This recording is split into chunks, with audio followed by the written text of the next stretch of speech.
Boa noite, gente. Tudo bem? Que alegria estar aqui, viu? Receber o carinho de vocês, poder também dar o meu carinho, né? E agradeço a Jesus por essa oportunidade da gente estar junto, que é o mais importante. Mais importante, essa troca que a gente faz, né? Ao se encontrar, um rever o outro, né? Todos nós em busca de alguma coisa, porque é por isso que a gente veio aqui, né? Em busca de alguma coisa. É interessante considerar que a lei diz que quem busca vai encontrar, né? Mas eu acho que todos nós que buscamos precisamos ficar atentos a como é que o que a gente busca chega, porque a gente recebe. Pela lei da sintonia, obrigatoriamente a gente recebe o que a gente busca. Mas eu acho que muitas vezes a gente está desatento à resposta da vida, à resposta do Pai. A gente pensa que tem que ser de tal jeito, do meu jeito, que a única resposta é aquela. E eu acho que o Pai, sempre antecipado, né? Acho que Ele dá antes da gente pedir. Talvez Ele nos diga que já está dado. E olha que risco que a gente corre de receber o que a gente pede e não perceber.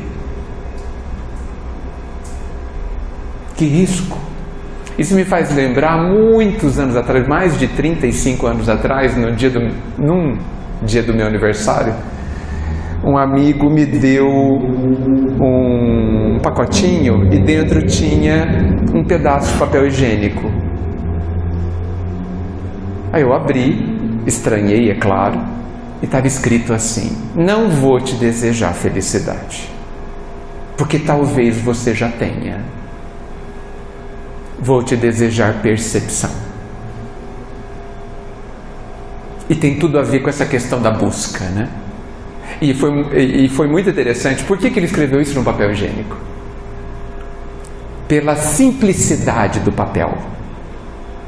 Talvez o papel mais simples que existe, né?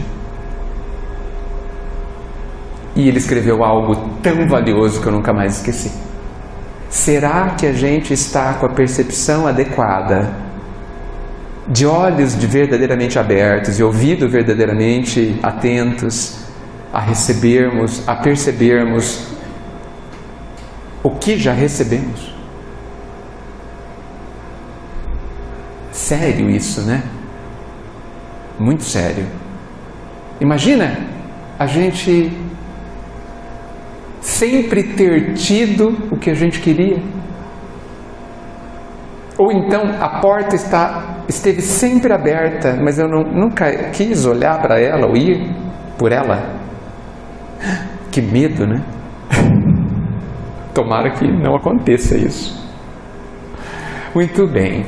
Então vocês já repararam que é Natal, né? Como diz a música, então é Natal. E aí? Né? O que a gente vai fazer com isso? Né? Uma data importantíssima por tantos motivos históricos, etc., mas fundamentalmente porque traz para mais perto de nós, marca um ato de amor que nós, certeza, não ainda sabemos avaliar, tal é a grandeza dele. Nós que ainda ousamos nos sentir não amados. É uma ousadia.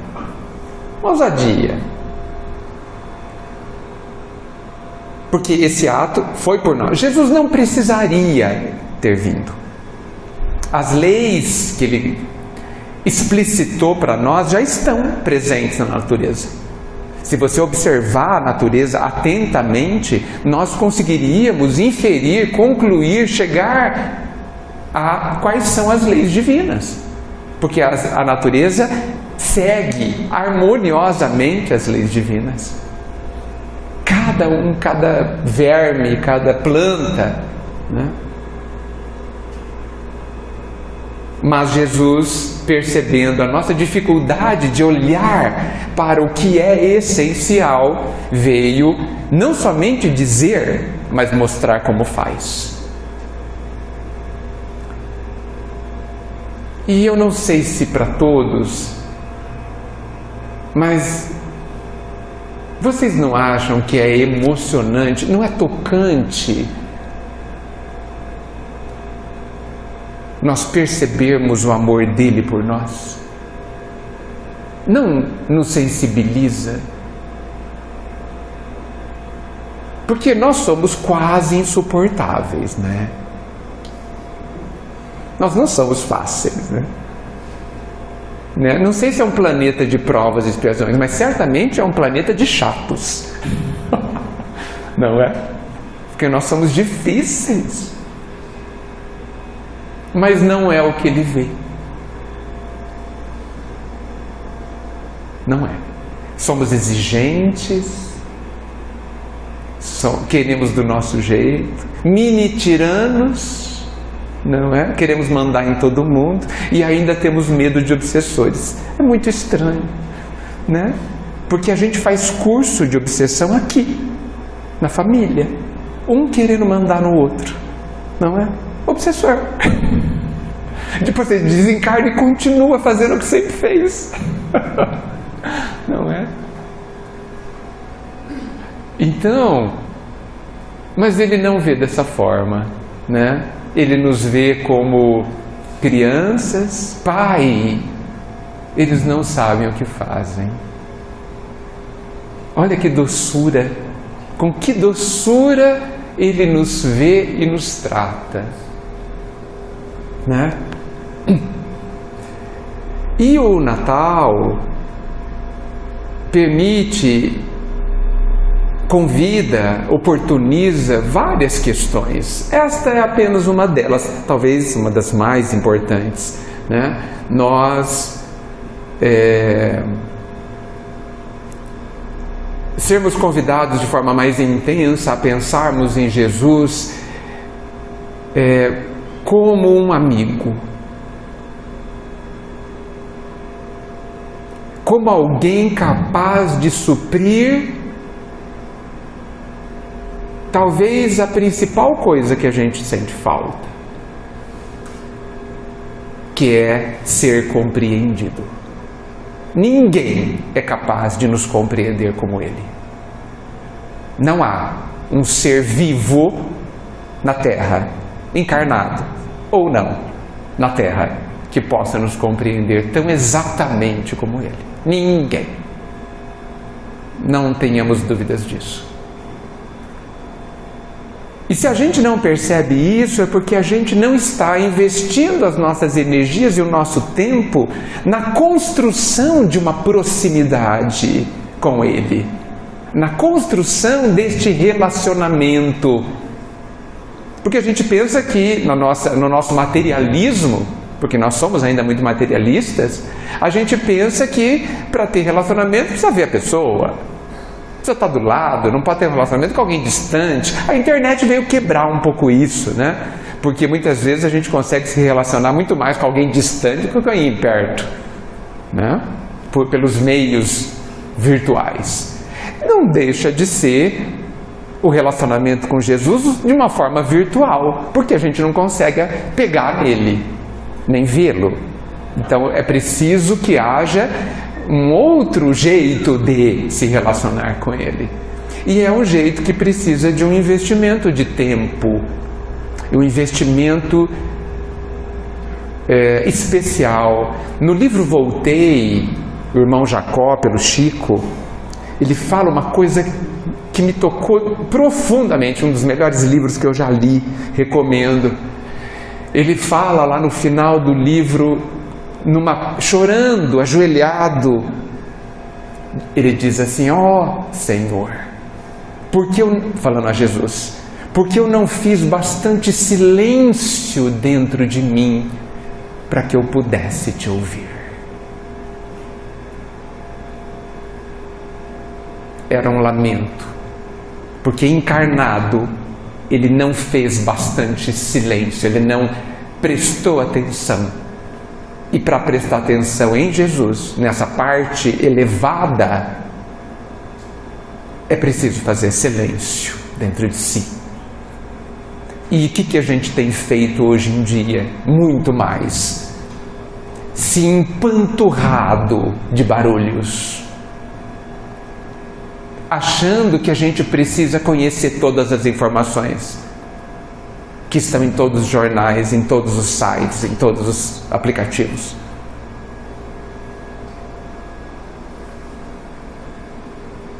Escolhas que a gente tem feito, e toda escolha implica num resultado relacionado.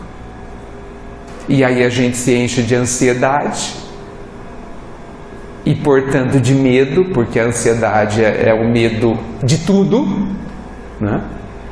A gente se enche desse barulho que fica dentro de nós, achando que o mundo não está perdido, que as pessoas não têm mais jeito, que não existe pessoa boa, e que eu vou ser morto a hora que eu sair ali.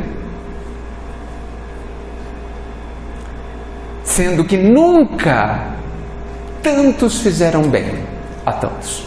Nunca em toda a época da humanidade. Nunca tantas organizações se estruturaram para ajudar tantas pessoas. E nunca, individualmente, tanto se falou de caridade, de ajudar o próximo. Nunca foi tão valorizado quem fizer. Hoje dá status ajudar os outros. Tanto que sai até nas redes sociais. Ó, estou ajudando essa pessoa. Né? As empresas são valorizadas quando fazem ações sociais.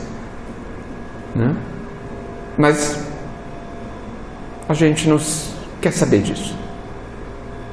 Então, esse relacionamento com Jesus precisa de algumas condições, como todo relacionamento, né? E a gente tem deixado isso para trás.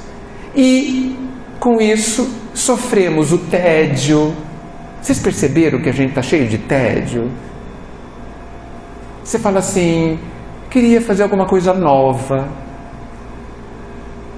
queria fazer uma coisa diferente, queria comer alguma coisa diferente, queria viajar para um lugar diferente, queria encontrar com uma pessoa diferente, sendo como se o diferente fosse bom. Não sei, isso pode ser ruim, não é? Mas a gente ainda não soube aproveitar nem o que temos. Quem é? Quão poucos de nós curte estar em casa? Sabe? Puxa, que delícia estar na minha casa. O que tem na sua casa? Nada de especial. 4 paredes, janela, porta. Não é? Mas que delícia. Olha, eu olho para a janela e vejo o céu. Quem curte? De manhã, que bom, que bom. Quem curte de manhã sair no quintal e receber a fresca da manhã, o ar fresco, não é? E nós temos manhãs todos os dias. Não tem nada de novo na manhã, tá certo? Aparentemente são todos iguais, não são, né? Mas tem o sol, tem a nuvem, tem a chuva, o vento, o de sempre. As plantas estão tudo lá, há anos, há décadas. Mas nós temos olhos, silêncio para apreciar? Muitas vezes não. Já acordamos, eu tenho que fazer isso, tenho que fazer aquilo, tem mesmo? Nós temos mesmo de fazer tudo o que a gente faz? Pensem. Será? Hoje tem se discutido em alguns meios a importância de, às vezes, fazer nada. Fazer nada. Sentar, não colocar música, não pegar um livro, não pegar o celular e olhar para o que está na sua frente. Meia hora. Algumas pessoas vão morrer se fizer isso. Quando tem uma crise. Olhar. Deixar o pensamento vagar. Não ficar preocupado, minhocando, né? Olhar. Será que você viu tudo que tem ali dentro do seu quintal? A gente fala assim, não me conheço como a palma da mão. Você conhece a palma da sua mão? Mesmo? Será? Não acredito. Então, essa atenção a determinadas coisas essenciais podem, se a gente desejar, inclusive, nos aproximar deste amigo que é capaz de nos ouvir e a ponto de nos sentirmos compreendidos. Eu acho fantástico. Prece, por exemplo. Será que a gente sabe orar? Eu tenho sérias dúvidas. Sérias dúvidas. A gente sabe pedir, sem dúvida, mas não estou falando disso, estou falando de oração. A oração, André Luiz fala muito isso, é um meio fantástico de transformação sua e do outro.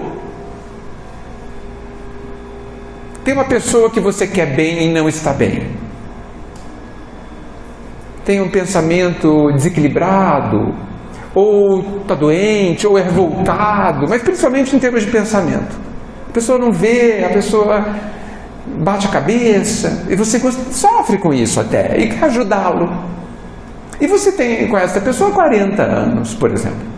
Talvez seja seu irmão, conhece desde sempre. Há quantos anos você todo dia imagina uma luz a envolver essa pessoa, acreditando que ela é capaz de enxergar o que ela não enxerga? Há quantos anos?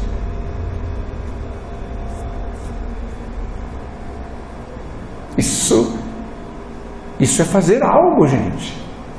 O pensamento é extremamente poderoso. Várias partes de André Luiz falam o poder, e dá exemplo, o poder de uma prece. Isso é prece.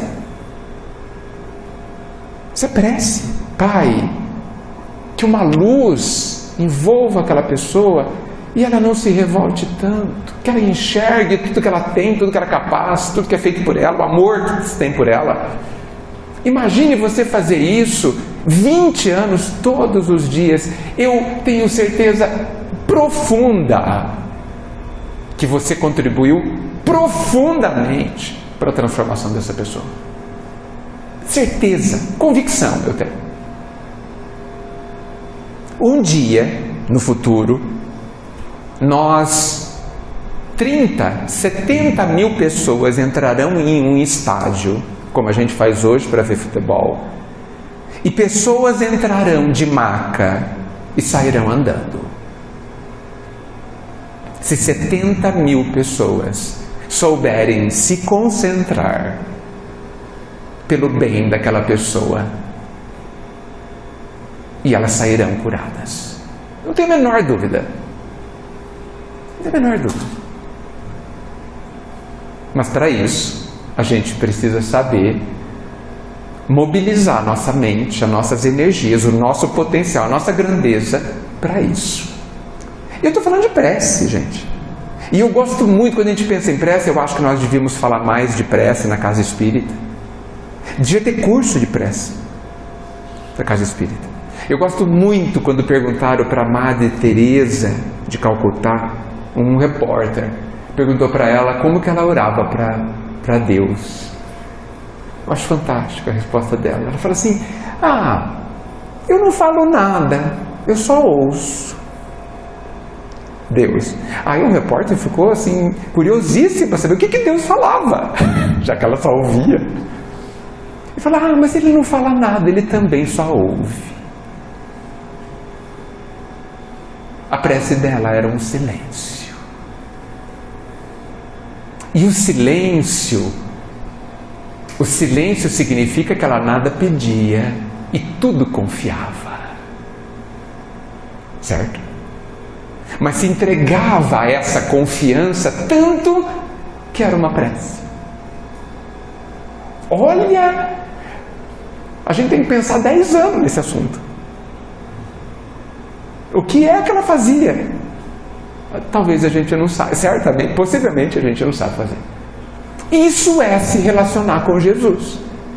Será? Tenho certeza que nessa prece cheia de silêncio, mas uma prece cheia de silêncio onde ela não pensava mais nada sobre nada, mas se entregava a essa grandeza, essa luz da qual nós estamos submersos. Nós vivemos dentro da luz divina. Nós somos peixes dentro dessa luz. Vocês sabiam que o peixe não sabe que vive dentro d'água? Ele não sabe, porque ele sempre esteve lá. Quase como é que a gente pensa, né? A gente é inteligente. Quantos anos, quantos milênios a gente não sabia que estava dentro do ar, na atmosfera? Quem? Imagina, há 2000 anos atrás, a gente não sabia que a gente estava mergulhado num oceano de ar. Nós também somos peixes dentro d'água, só que essa água é de ar, que para os espíritos é quase um fluido, é como água. Em alguns livros de André Luiz ele fala que entrar na atmosfera da Terra é mergulhar num oceano de ar pesado. E para nós, levinho, a gente nem vê, não é?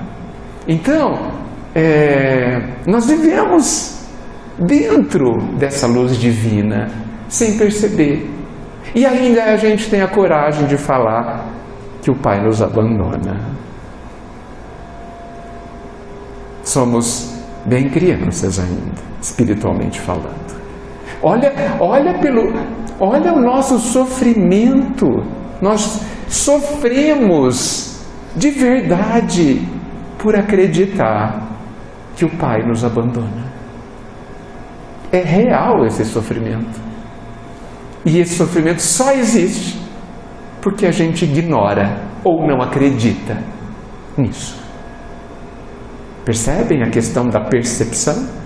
Porque se eu perceber ou concluir, e nós já somos capazes de concluir, se eu concluir, porque a doutrina espírita diz, porque o Cristo disse há 2000 anos atrás, Paulo disse que é impossível que a gente se afaste do amor divino. Impossível. Nós não somos, ninguém é capaz de se afastar do amor divino.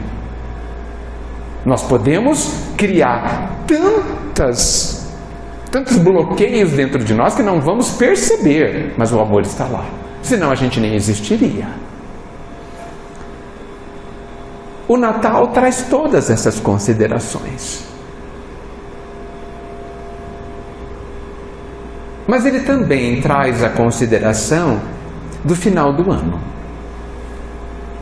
O Natal marca, é muito interessante, eu vim para cá pensando, por que o Natal é no final do ano? Por que ele não é em janeiro? Porque o Natal é nascimento. Ele devia ser em janeiro, onde nasce um novo ano, onde começa um novo ciclo, onde a gente entra animado. Não, ele foi construído no final do ano. Curioso isso, deve ter alguma razão. E é um momento de fim de ano. A gente não gosta muito de fins, né? Será que o fato do Natal estar no fim do ano e ser um começo, o começo e o fim juntos, será que a vida não está nos dizendo que essas duas coisas talvez não existam? Se anulem, que há só a vida. Vocês sabiam que não existe contrário de vida? Alguns pensam que o contrário de vida é morte, né? Mas não é. O contrário de morte é nascer. E tudo isso está dentro da vida. A vida é um contínuo, um hoje permanente. Ela nunca vai deixar de existir. Nós nunca vamos deixar de viver. Então, agora, os fins são importantes, esses finais de ciclos, né? Esse encerramento, essas marcas. É muito interessante quem inventou o tempo, e foi o homem que inventou o tempo, né? Esse negócio de marcar dia, ano, hora, minuto, não é? E foi útil, tá? É muito útil o tempo, a gente só não pode ser escravo dele, né? Mas ele é interessante, ele fala, encerrou. E o encerramento, o fim dos ciclos, eles servem para muitas coisas. Até para a gente. Vocês perceberam que em janeiro a gente tem outra energia? Vai começar de novo, tal, aquele ânimo. Também serve para isso. Mas o fim, ele também pede, convida para fazermos uma avaliação. Tanto que o balanço é feito em final de ano. Faz balanço no final do ano. Muito bem. E aí? Como que vai ser o nosso balanço de final de ano? Aquele balanço particular. Como que vai ser? Santo Agostinho, lá eu acho que no comentário da questão 919 do Livro dos Espíritos, salvo o meu engano, recomenda que a gente faça uma avaliação diária, ao final do dia, final de novo, né? Mas eu acho que... Eu tenho um amigo que faz 2 avaliações grandes por dia, quer dizer, por ano. No dia do aniversário, que é o final do ano dele, e no final do ano de todo mundo. 2 avaliações. Isso ele faz desde que eu conheço há mais de 40 anos. Nós fazemos uma avaliação. Para facilitar, eu vou contar para vocês aquela que eu considero a pergunta ideal para uma avaliação, que eu acho que nós vamos fazer quando a gente fechar o ciclo desta encarnação, ou de todas as encarnações. Quando a gente sair daqui vai ter uma avaliação. O próprio livro Voltei mostra isso, é bem interessante. Vocês vão ver que ninguém vai para um tribunal. Somos nós que vamos fazer a autoavaliação. A gente vê isso em nosso lar também, né? O prefácio do nosso lar, são 2 prefácios, o do André Luiz, ele diz que a grande surpresa dele ao desencarnar é que ele se encontrou com ele, com a própria consciência. Eu suspeito que alguns têm medo de morrer por isso. Suspeito.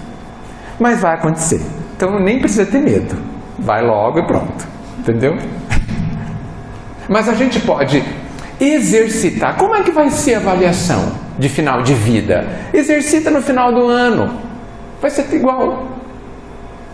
E a pergunta que eu acho que nós vamos fazer para a gente lá, ao desencarnar, mas que a gente pode fazer hoje, todo dia e, em especial, no final do ano, é a seguinte: este ano, o que eu fiz comigo?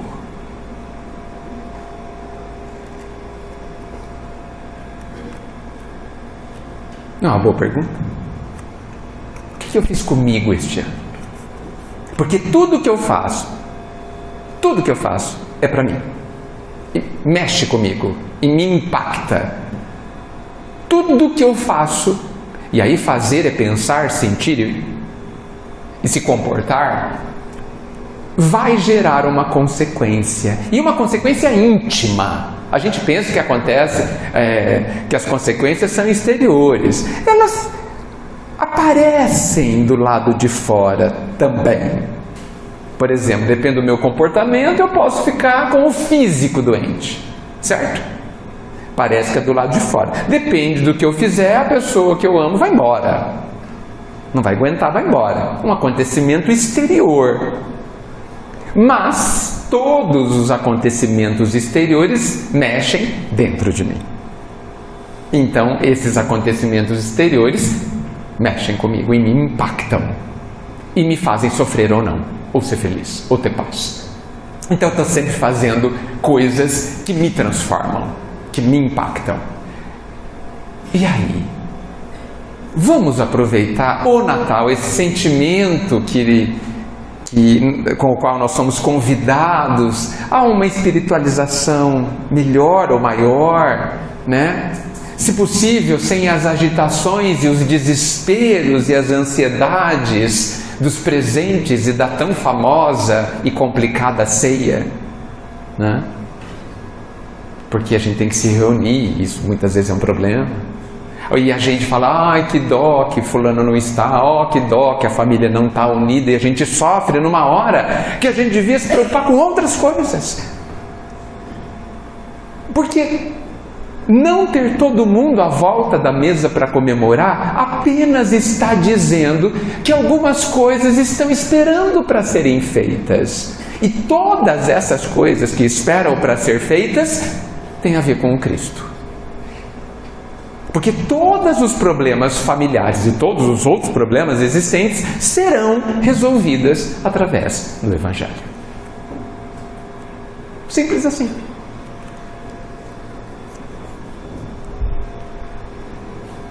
Então, o Natal não é para sofrer. É para se encher de uma emoção que nos fortaleça para prosseguir. Prosseguir no quê? Vivendo? Não. Viver a gente vive, não precisa fazer esforço. Não, nunca vamos morrer mesmo. Tá certo? Mas para prosseguir no caminho da nossa paz, da busca da nossa paz, na busca da nossa transformação, na direção dessa luz. Então, quem sabe a gente pode usar o Natal para pedir uma desculpa, para convidar alguém que nunca vem e que você nunca convidou, porque você não queria que viesse. Convidar com humildade e gentileza, esperando inclusive que a pessoa te distrate e não venha, porque às vezes um pequeno pedido não resolve, é preciso mais, e nós podemos fazer mais, ou podemos fazer todo ano até que venha. Porque aí já não é seu problema, é problema de quem não vem. Pequenas coisas, pequenas coisas. Eu não sei, eu acho que às vezes a gente pensa que a gente precisa fazer coisas tão grandes e não faz nada por causa disso. Eu não consigo mover aquela montanha. Não consegue mesmo. Mas você consegue mover aquele balde, né? Aquele saquinho de 1 quilo. E a vida espera que a gente faça o pouco para amanhã fazer o muito. Então, no que você se tornou este ano? O que você fez com você neste ano? Essa é uma grande avaliação. E a gente não precisa ter medo. Porque você pode olhar e ver que fez um monte de bobagem. Tudo bem. É muito importante que a gente veja que a gente fez um monte de bobagem se fez bobagem. Por quê? Para concluir que não é bom. Que isso me causou sofrimento. Em mim ou em alguém. E se causou em alguém, causou em você. E que não vale a pena. Concluir isso, gente, traz uma mudança tão profunda na vida, tão profunda, que você pode, a partir de então, começar a viver um pouquinho diferente, e esse pouquinho diferente vai fazer toda a diferença amanhã. Toda a diferença amanhã.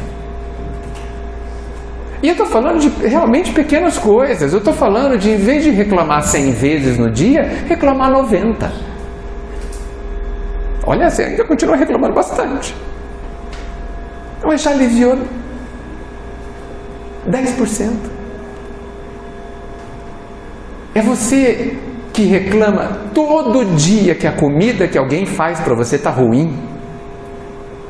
Sempre colocando reparo. É deixar de fazer isso pelo menos no domingo. Ou na segunda, ou na terça, no dia que você quiser. E você já melhorou um pouco. E já aliviou a carga de alguém um pouco. É isso que eu estou falando. Porque a gente tem grandes exemplos, como o do Chico, de tantos aí, mas eles estão no outro nível, né? Um dia nós faremos que nem eles, ou até mais. Hoje, a vida nos pede o que está ao alcance da mão. Sabe? A gente olha para as pessoas que estão dentro da nossa casa, ou elas já fazem parte da paisagem. Vocês percebem quando faz parte da paisagem, a gente não percebe mais, né? Nossa, o vaso estava ali, nem percebi. Tem pessoas que são vasos para nós. Você nem percebe que está ali. Olhar para a pessoa. Quanto tempo faz que você olhou nos olhos, falou olhando para algumas pessoas da sua casa? É disso que nós estamos falando. Ou do trabalho. É disso que nós estamos falando. Isso é transformador, gente. Isso ilumina uma vida, a sua. E você vai falar no final do ano que vem: nossa, eu me tornei uma pessoa um pouco melhor. Eu gostei do que eu fiz comigo. Porque eu comecei a fazer, porque a gente sempre está fazendo alguma coisa. Todo mundo está fazendo alguma coisa o dia inteiro. Mas a gente está fazendo o que deve fazer? Ou a gente está trabalhando no que não é essencial? Está trabalhando naquilo que vai ficar por aqui? Porque é muito interessante você pensar o quanto Kardec, nas suas obras, trabalhou a questão do materialismo, né? E a gente erra, no meu entendimento, em pensar que o materialismo acabou, só existia na época de Kardec. Não, ele está entre nós, no meio da nossa cultura, da nossa vida.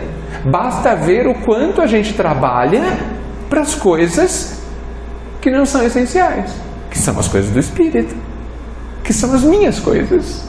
Porque a gente fala coisa do Espírito, parece que não é a gente, né? Tem alguém aqui que não é Espírito?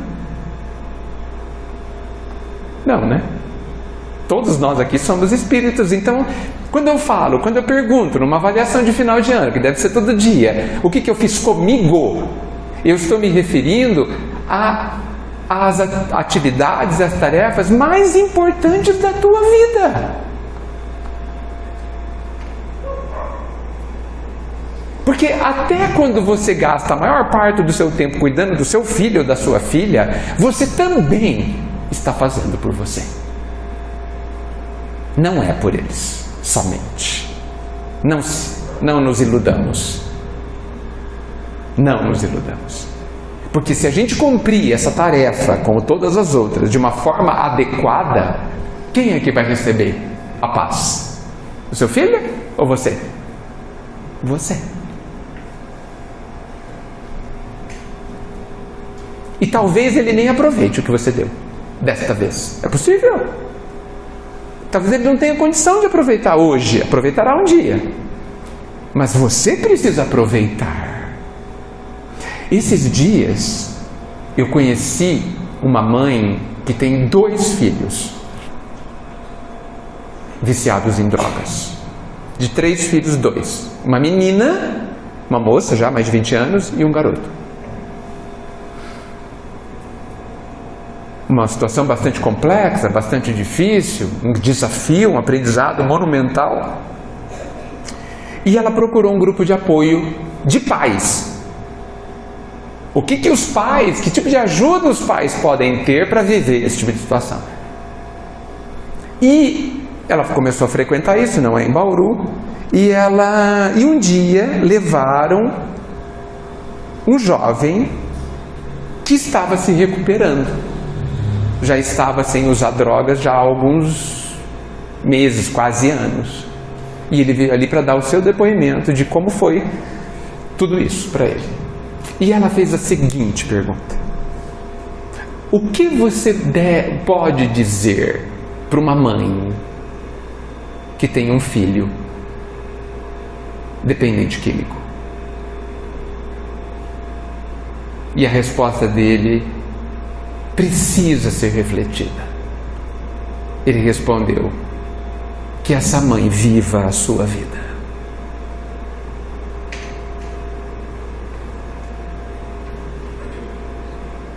Ele não quis dizer que essa mãe o ignorasse, o filho. Ele não quis dizer para a mãe largar o filho e ele se vire. Mas ele quis dizer que essa mãe precisa cuidar de si. Isso é cuidar da própria vida. É cuidar de si. Ela precisa estar bem, porque senão ela não vai cuidar de ninguém. Percebem o que é essencial? Antes e para cuidar dele, ela precisa se curar da doença que ela vive. Qual é a doença dela? O sofrimento que ela tem pelo filho estar naquela situação. Essa é a doença dela. Essa é a tarefa dela. Ou ela está ali à toa? Não, ela não está ali à toa. Nós vivemos todo tipo de situação para nos curarmos de algo. Vou dar outro exemplo. Um livro, eu não vou lembrar o nome, porque eu sou péssimo para isso, mas eu sei de quem escreveu. O médio chama Sirineia não sei o quê. Eu sei quem escreveu, só sei o primeiro nome. E o escritor, o espírito, é um Léo Tolstói. É um livro, uma série assim, maravilhosa, eu recomendo profundamente. A primeira da série chama Jesus de Nazaré. São histórias de Jesus, história de pessoas que tiveram algum tipo de contato com Jesus e que a vida se transformou. Então Jesus aparece num cantinho da história assim e faz toda a diferença. E numa das histórias, um marido lá naquela época, muito rico, busca Jesus para que ele curasse a sua esposa que tinha lepra.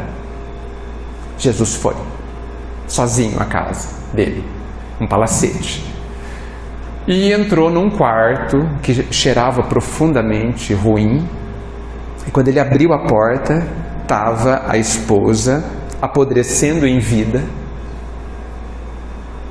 E na porta Jesus disse assim: não vou curá-la.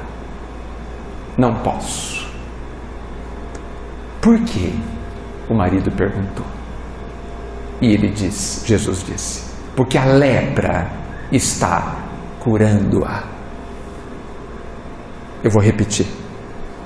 Porque a lepra, a doença que o corpo dela tinha, estava curando a doença que ela tinha. Eu vou aliviar as suas dores, mas ela precisa da lepra.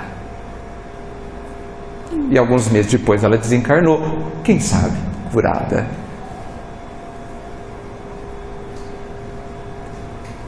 Então essa mãe, com o filho dependente químico, estava doente de alguma coisa que eu não sei o que é, só ela sabe. E ela precisava se curar diante daquele desafio do filho. Por isso, quando alguém me pergunta: o que eu devo fazer pelas pessoas que eu amo? E aí, olha, temos um casal com uma filhinha, né? O que vocês e todos os outros podem fazer para os filhos ali também que amam? E baseado nessas histórias, a minha conclusão, a minha resposta é a seguinte: sejam felizes, para que vocês sejam capazes de ajudar quem vocês amam, porque senão vocês não serão capazes. Sejam felizes, cuidem de vocês, para que vocês mostrem para eles como é que se faz.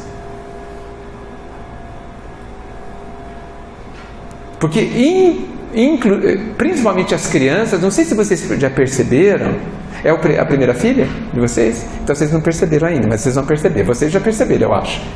As crianças não entendem o que a gente fala. Por quê? Porque muitas vezes elas estão aprendendo as palavras, elas não sabem todos os significados das palavras, etc. Mas elas sabem exatamente o que vocês fazem. Sabem.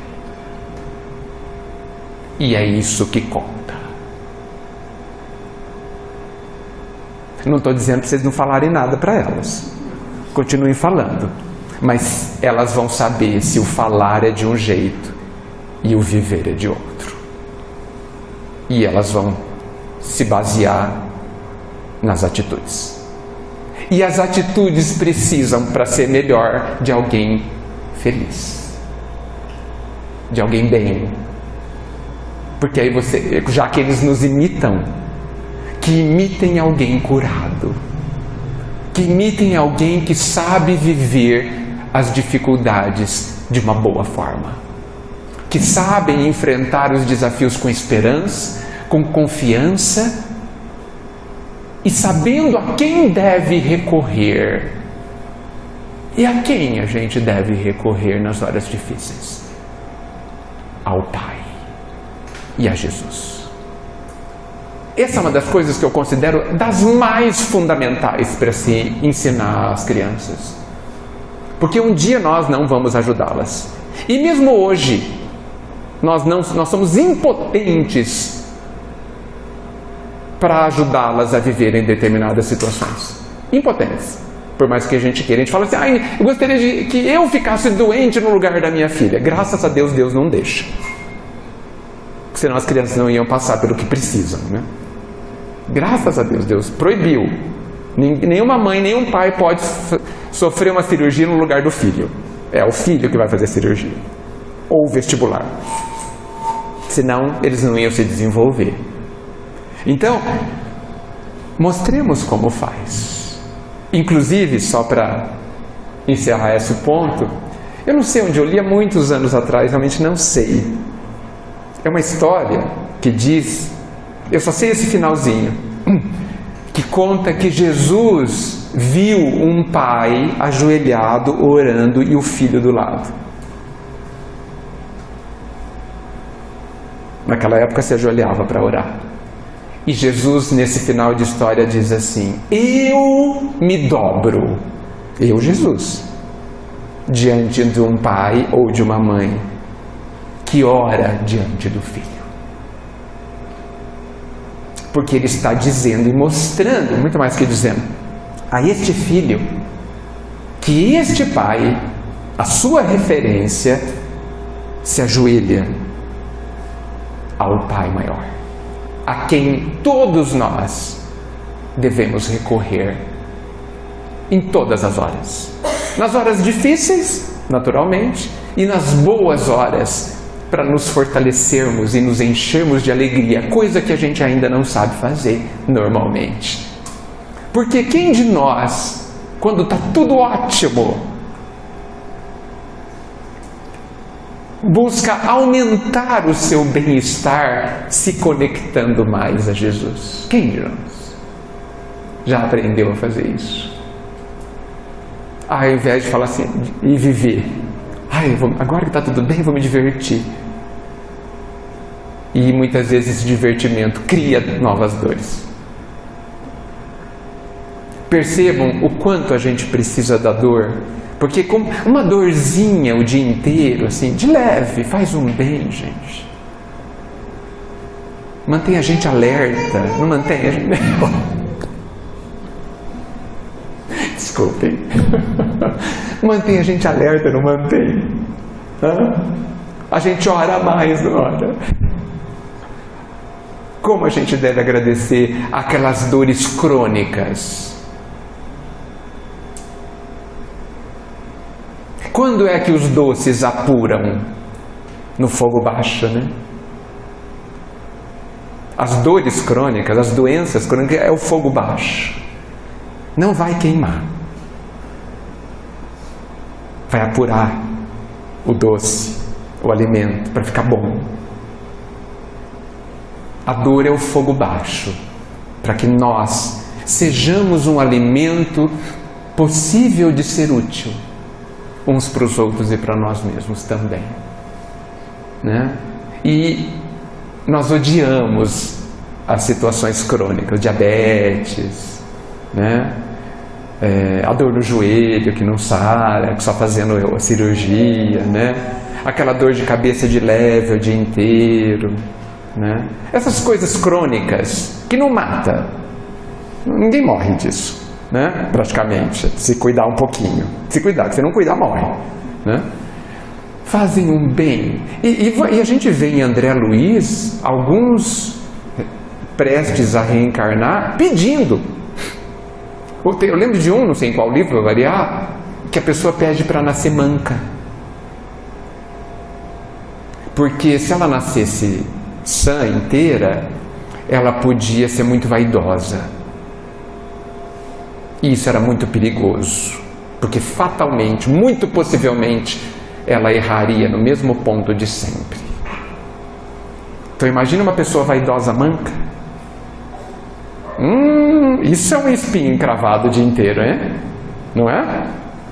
Imagina uma pessoa com uma mancha no rosto, vaidosa.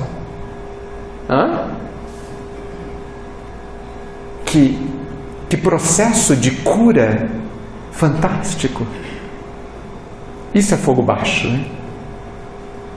O exercício de não se revoltar, de conquistar a dificílima humildade. Dificílima. Tudo isso tem a ver com o final, com a avaliação, né? Da gente olhar para a gente e falar assim: puxa, fui muito vaidoso esse ano, não cuidei disso, fui muito prepotente, fui muito orgulhoso, ou fui muito distraído, não fiz nada de mal esse ano, olha que bom, mas também não fiz nenhum bem.